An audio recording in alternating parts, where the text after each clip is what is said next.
The second, from a physical relation standpoint, even more important aspect is, what does sex mean and what is your motivation? I mean, what is sex? Is it a noun? Is it a verb?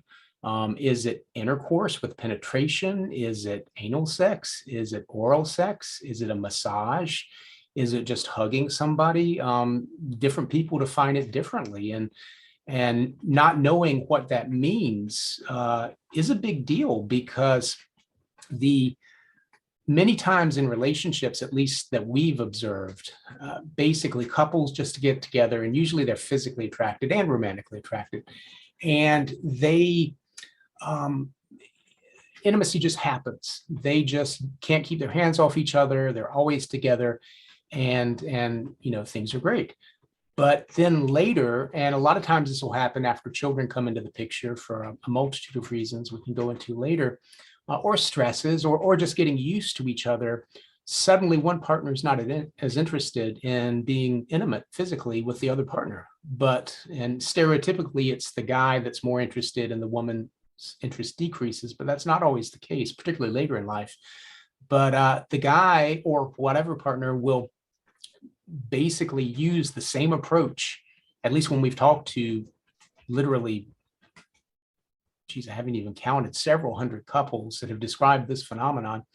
The guy uses the same approach, and it just doesn't work on the woman. So, which makes a lot of sense, because I guess from my perspective, I have to always ask myself, how adaptable am I being to my partner, as an example? And if I'm comparing my maleness to her womanliness, if we're going to use those two terms, and let's say I'm just basing it on her menstrual cycle is doing something in comparison to my, I guess, non-visible cycle, right?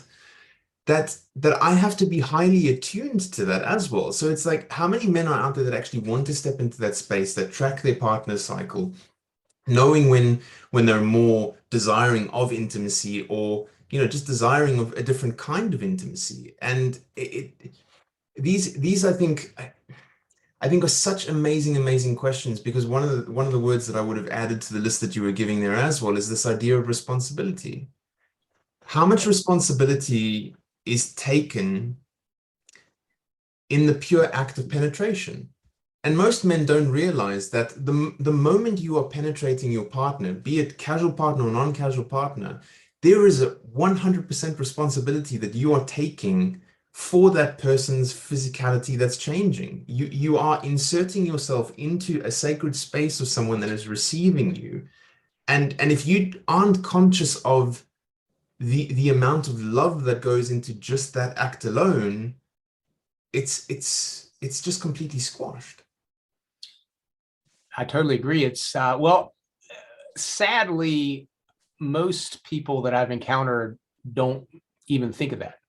They are thinking of it from a very self-centered, all about them, they want to score kind of mindset, and they may want to make their partner happy, hopefully. And what I've seen, because we sell, training and products to enhance people's sex lives, and roughly about 10% of the guys that buy it are truly interested in taking care of their partner because they have had a challenge or they're wanting to amp things up.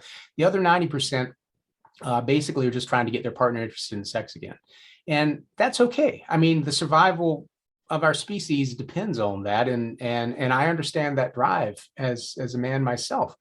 But that's been our general experience. But as far as assuming sex is defined as intercourse, that is a huge responsibility that we don't even think about.